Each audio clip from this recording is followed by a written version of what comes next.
உலக மக்கள் எல்லோருக்கும் வணக்கம். குரு ஜோதிடம் மூலியமாக நான் உங்கள் ஜி கோபால் பேசுகிறேன்.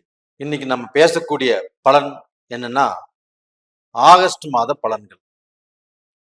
இந்த ஆகஸ்ட் மாதத்துல கிரகங்கள் எப்படி அமைஞ்சிருக்குது அப்படிங்கிறத ஃபர்ஸ்ட் பார்க்கலாம். இப்ப ரிஷபத்துல செவ்வாயும் குருவும், சிம்மத்துல சுக்கிர பகவான், சூரிய பகவான், புதன் பகவான். சூரிய பகவான் ஆப்பட்டது ஆகஸ்ட் மாதம் பெயர்ச்சியாகி கடகத்திலிருந்து சிம்மத்துக்கு வந்துடுவார். ஆகஸ்ட் 25 சுக்கிர பகவான் ஆப்பட்டது பெயர்ச்சியாகி சிம்மத்திலிருந்து கன்னிக்கு வந்துடுவாரு நீச்சகதிக்கு. ஆகஸ்ட் 26 செவ்வாய் பகவான் ஆப்பட்டது ரிஷபத்திலிருந்து பெயர்ச்சியாகி மிதுனத்துக்கு வந்துடுவார். ஆகஸ்ட் 22 புதன் பகவான் வக்ரம் அடைஞ்சிருவார். இது போக கும்பத்துல சனி பகவான் வக்ரம், மீனத்தில் ராகு பகவான். இது இந்த மாத கிரக அடைவுகள். அப்ப இந்த மாத கிரக அடைவுகளாகப்பட்டது மேச ராசிக்காரங்களுக்கு எந்த விதமான பலனை கொடுக்கவிருக்கிறது, இதை பத்தி தான் இந்த வீடியோவை பார்க்க போறோம். இப்ப மேச ராசி அஸ்வினி, பரணி, கிருத்திகை இந்த 3 நட்சத்திரங்களையும் கொண்டது மேசராசி. அப்ப இந்த மேச ராசி ஆகப்பட்டது, அந்த ராசியின் அதிபதி ஆகப்பட்டது செவ்வாய் பகவான். செவ்வாய் பகவான் ஆகப்பட்டது குருவோடு இணைந்து குரு மங்கள யோகத்தில் இருக்கிறார். அது எங்க இருக்கிறாரு? மேஷத்துக்கு 2ஆம் இடத்துல. அப்ப அந்த 2ஆம் இடத்துல செவ்வாயும் குருவும் இணைவதால் குரு மங்கள யோகம் அப்படிங்கிறது மேச ராசிக்காரங்களுக்கு உருவாகிறது. இதனால நான் ஃபர்ஸ்டே சொல்லியிருக்கிறேன், இந்த செவ்வாயும் குருவும் இணைவதால் உங்க குடும்பத்துல நல்ல காரியங்கள், நீங்கள் நல்ல விஷயத்தை ஸ்டார்ட் பண்ண போறீங்க. அப்போ உங்களுக்கு நல்ல நேரம் வந்தாச்சு. இது போக அந்த செவ்வாய் பகவான் 1ஆம் இடத்து அதிபதியும் குரு பகவான் 9ஆம் இடத்து அதிபதியும் இணைந்து 2ஆம் இடத்துல இருக்கிறாங்க. இது ஒரு ராஜயோகம். இந்த ராஜயோகத்தில் இந்த ராஜயோகத்தை அனுபவிப்பது யாருன்னா மேசராசிக்காரங்க தான். ஏன்னா உங்களுடைய ராசி அதிபதி தான் 9ஆம் இடத்து அதிபதியோட சம்பந்தப்பட்டிருக்கிறாங்க. அப்ப அந்த 9ஆம் இடம் என்பது திரிகோண ஸ்தானம்.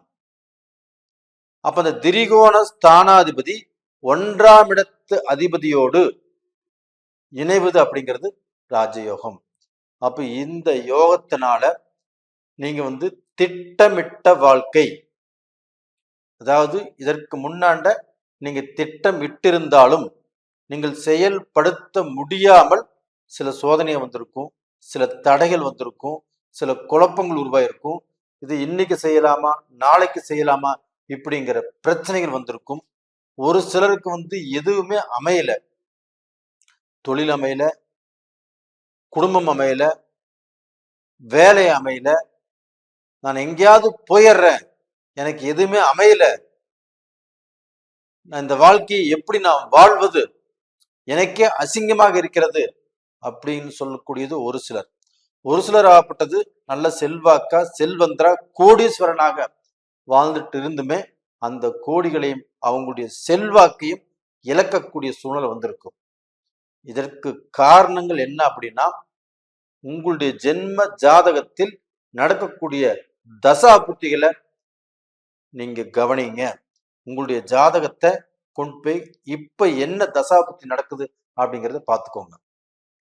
சரி, அப்ப டோட்டலா பாத்தீங்கன்னா இந்த செவ்வாயும் குருவும் இணைவதால் நீங்கள் திட்டமிட்ட வாழ்க்கை, அதாவது நீங்க என்ன திட்டம் போடுறீங்களோ உங்களுடைய வாழ்க்கையை பத்தி இந்த பிசினஸ் ஆரம்பிக்கலாம். நம்ம ரொம்ப காலமா இந்த பிசினஸ் பத்தி நினைச்சிட்டே இருக்கிறோம், இப்ப ஒரு முடிவுக்கு வந்துட்டோம், இதை ஆரம்பிச்சிடலாம் அப்படின்னு நீங்கள் கணவனும் மனைவியும் சேர்ந்து முடிவெடுத்தால் கண்டிப்பாக அது சக்சஸ். அது போக நாம இப்ப நம்ம வெளிநாட்டுக்கு நம்ம டூர் போறதா இருக்கிறோம். அப்ப இந்த காலகட்டத்துல முடிவெடுத்தீங்கன்னா கண்டிப்பாக அது நடக்கும். இது போக நம்ம ஒருத்தருக்கு பணம் கொடுக்கலாம். இப்போ வட்டிக்கு நீங்க பணம் கொடுக்குறீங்க. அப்ப இந்த சமயத்துல கொடுக்கலாமா அப்படின்னா தாராளமாக கொடுக்கலாம். இப்ப உங்க சொந்தக்காரர் வந்து உங்ககிட்ட பணம் கேட்டிருக்கிறாங்க. அவங்களுக்கு கொடுத்து உதவி செய்யலாமா வேண்டாமா ஒரு குழப்பத்தில் இருக்கிறீங்க. நீங்க இப்ப என்ன முடிவெடுக்கிறீங்களோ அதை நீங்க செயல்படுத்தலாம். அப்ப டோட்டலா பாத்தீங்கன்னா நீங்கள் திட்டமிட்ட வாழ்க்கையை இந்த பீரியட்ல அது நடக்க போகுது. அதை நடத்தி காட்டுவது செவ்வாயும் குரு பகவானும். இது போக உங்களுடைய ராசிக்கு 5ஆம் இடத்துல சுக்கிர பகவானும் புதன் பகவானும் இணைஞ்சிருக்கிறாங்க. அப்ப அந்த 5ஆம் இடத்து அதிபதியாகப்பட்டது சூரிய பகவான். அவங்களும் அந்த இடத்துக்கு ஆகஸ்ட் 16ஆம் தேதி வந்துடுறாங்க. அப்ப அந்த சுக்கிரன் புதன் இணைவால் கண்டிப்பாக உங்களுக்கு முன்னேற்றத்தை தான் காட்டுமோ ஒழியோ நீங்க வந்து பின்னேற்ற பாதையில போவதற்குண்டான வாய்ப்பே இல்லை. அந்த சுக்கிர பகவான் அப்படிங்கிறது உங்களுக்கு 2க்கும் 7க்கும் உரிய கிரகம் அந்த சுக்கிர பகவான். அப்ப அந்த 2ஆம் இடத்து அதிபதி அந்த 7ஆம் இடத்து அதிபதி உங்களுடைய ராசிக்கு 5ஆம் இடத்துல உட்கார்ந்து இருக்கிறார் அப்படின்னா கண்டிப்பாக நல்ல பலனை கண்டிப்பாக கொடுப்பார். இப்ப வேலை விஷயத்துல நல்ல பலனை கொடுப்பாரு. உங்களுக்கு தொழில் மாற்றங்களை கொடுப்பாரு. ஒரு தொழிலை அமைச்சுக்கிறதுக்கு கொடுப்பாரு. ஒரு தொழில கேபிட்டல் போடுறதுக்கு கொடுப்பாரு.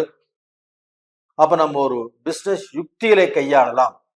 நம்மளுக்கு முன்னேற்றத்தை கொடுப்பாரு. அப்போ நம்ம வந்து கடந்த காலங்கள்ல நம்ம சில தடைகள்னால சில குழப்பங்கள் வந்து எதை செய்யலாம் எதை செய்யக்கூடாது அப்படிங்கிற குழப்பங்கள் வந்திருந்தாலும் இந்த பீரியட்ல மேச ராசியில பிறந்தவங்களுக்கு அவங்க ஆண்களாக இருந்தாலும் சரி பெண்களாக இருந்தாலும் சரி நீங்கள் நல்லபடியாக உங்களுடைய முயற்சிகள் பலன் அளிக்கும். இப்ப இதுல வந்து பெண்கள் இருக்கிறாங்க வச்சுக்கோங்களேன். அவங்க ஒரு வேலைக்கு போயிட்டு இருக்கிறாங்க. ரொம்ப வருஷமா வேலை செஞ்சுட்டு இருக்கிறாங்க. நம்ம ஒரு பிசினஸ் பண்ணலாம் அப்படின்னு அவங்க திட்டம் போடுறாங்க இல்ல நினைச்சிட்டே இருக்கிறாங்க. அதை வந்து இப்ப செய்வதற்கு அருமையான டைம். அப்ப வேலையை இப்ப விட்டுறலாமா இல்ல இந்த 6 மாசத்துக்கு முன்னாடி விடலாம் நினைச்ச முடியல இப்ப விட்டுட்டு பிசினஸ் செய்யலாமா தாராளமாக கண்டிப்பாக செய்யலாம். அப்ப உங்களுடைய கணவருக்கு இடம் மாற்றங்கள் வேணும் இல்ல நீங்க 2 பேரும் சேர்ந்து ஒரு இடத்துல இருந்து குடும்பம் நடத்தி தொழில் செய்ய நினைச்சாலும் முடியும். இப்ப அது போக இந்த காலகட்டத்துல அந்த குரு பகவானும் உங்களுடைய ராசிக்கு 7ஆம் இடத்தை பார்க்கறதுனால உங்க ராசிக்கு வந்து 6ஆம் இடத்தை குரு பார்க்கறாங்க.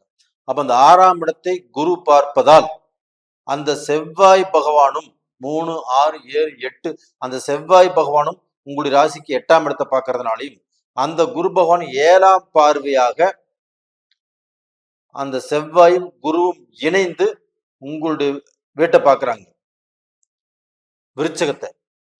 அப்படி பார்க்கறதுனால கண்டிப்பாக நீங்கள் திருமண வாழ்க்கையில நல்லா இருப்பீங்க. திருமணம் இப்ப செய்யலாமா அப்படின்னு நினைச்சா செய்யலாம். இப்ப செய்வதற்குண்டான குரு மங்கள யோகம் வந்தாச்சு. குரு மங்களம் அப்படின்னாவே மங்களகரமான காரியங்களை உங்கள் வீட்டில் செய்வதற்குண்டான சூழ்நிலைகள் வந்தாச்சு. இப்ப ஆடி மாசமாக இருக்கிறது என்ன செய்யலாம் அப்படின்னா உங்களுக்கு வந்து ஆகஸ்ட் 16ஆம் தேதி ஆவணி பிறந்துரும். அதற்கு முன்னாடி நீங்க பேசி வச்சிருந்தா கூட ஆவணி மாசத்துல இந்த சுபகாரியங்களை ஸ்டார்ட் பண்ணலாம். இது போக குழந்தை பாக்கியத்துக்கும் நல்ல வாய்ப்பு இருக்குது. உங்களுடைய மக்களால் மக்கள் வேலை செஞ்சுட்டு இருக்கிறாங்க. அவங்களுக்கு வேலை சரியா அமையல. ஒரு பிசினஸ் செஞ்சுட்டு இருக்கிறாங்க. பிசினஸ் சரியா அமையல. அவங்க குடும்பத்துல குழப்பங்கள் இது எல்லாமே இந்த குருவுடைய பார்வையினாலையும் செவ்வாயுடைய பார்வையினாலையும் கண்டிப்பாக தீரும். இதுல வந்து அஸ்வினி நட்சத்திரத்துல பிறந்தவங்க அவங்க கொஞ்சம் வேகமானவங்க தான். அதே சமயத்துல எதையுமே கொஞ்சம் யோசிச்சு சிந்திச்சு செய்யறவங்க அப்படிப்பட்டவங்களும் இப்ப கொஞ்சம் குழப்பத்தில் இருக்கிறாங்க. அவங்களுக்கு அந்த குழப்பங்கள் தீரும். இது போக பரணி நட்சத்திரத்துல பிறந்தவங்க சுக்கரனுடைய ஆதிக்கம் படைத்தவர்கள். அவர்களுக்கு அந்த சுக்கர் பகவான் 5ஆம் இடத்துல இருந்து அந்த குருவுக்கு சப்போர்ட் பண்ணி அந்த சுக்கரன் புதன் கூட இணைந்ததுனால அவங்களுடைய அறிவு வேலை செய்யும். அவங்களுடைய முயற்சிகள் வேலை செய்யும். அவங்களுடைய திறமைக்கு நல்ல பலன் கிடைக்கும். அதை இப்ப நீங்க யூஸ் பண்ணிக்கலாம். கிருத்திகை நட்சத்திரம் சூரியனுடைய நட்சத்திரம். அப்ப 5ஆம் இடத்தை பத்தி 5ஆம் இடத்துல ஆட்சி. இது அட்டகாசமான டைம். மேச ராசிக்காரங்களே இதை யூஸ் பண்ணிக்கோங்க. அப்ப அந்த சூரியன் இங்க ஆட்சி பெறுவதால் கிருத்திகை நட்சத்திரத்துல பிறந்தவங்களுக்கு இப்போ உங்களுக்கு நல்ல நேரம் ஸ்டார்ட் ஆயிருச்சு. அப்ப கடந்த காலத்துல உங்களுக்கு என்ன தோல்விகள் என்ன தடைகள் சந்திச்சிருந்தாலும் எதை பத்தியும் கவலையப்பட வேண்டாம். மேச ராசிக்கு ஒரு சிறப்பான டைம். அதுல கிருத்திகை நட்சத்திரத்துக்கு ஒரு அற்புதமான டைம். அப்ப டோட்டலா பாத்தீங்கன்னா உங்க வாழ்க்கை கண்டிப்பாக நல்லா இருக்கும்.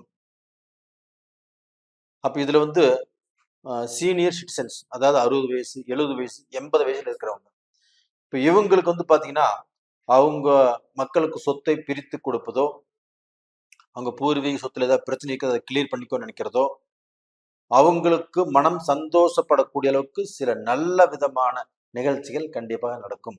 உங்களுடைய பேரன் பேத்திகளால் நீங்கள் திருப்தி அடைய போறீங்க. அப்போ டோட்டலா பாத்தீங்கன்னா கண்டிப்பா நல்லா இருப்பீங்க. இல்லத்தரசிகள் உங்களுக்கும் ஒரு நல்ல சந்தோஷமான நேர காலங்கள் வந்தாச்சு. இதுல நிறைய பேர் வருத்தப்பட்டு வேதனைப்பட்டு வாழ்க்கையை நடத்த முடியாத சூழ்நிலை வந்திருக்கலாம். அவங்க எல்லாத்துக்குமே உங்களுடைய தலையெழுத்தே மாறப்போகுது. கண்டிப்பா நல்லா இருப்பீங்க. தைரியமா இருங்க. நேயர்களே, இந்த பதிவு பிடிச்சிருக்குன்னு நினைக்கிறேன். பிடிச்சிருந்தா லைக் பண்ணுங்க, சப்ஸ்கிரைப் பண்ணுங்க. உங்க சொந்த பந்தங்களுக்கும் இதை அனுப்பிச்சு வைங்க. உங்களுடைய ஜென்ம ஜாதகத்தில் நடக்கக்கூடிய தசாபுத்திகளை மட்டும் ஒரு முறை நீங்க பார்த்துக்கோங்க. அப்படி பார்க்கணும்னு நினைச்சீங்கன்னா கீழே 2 நம்பர் இருக்குது, கான்டாக்ட் பண்ணுங்க. உங்களிடமிருந்து விடைபெறுவது உங்களின் ஜி கோபால். நன்றி, வணக்கம்.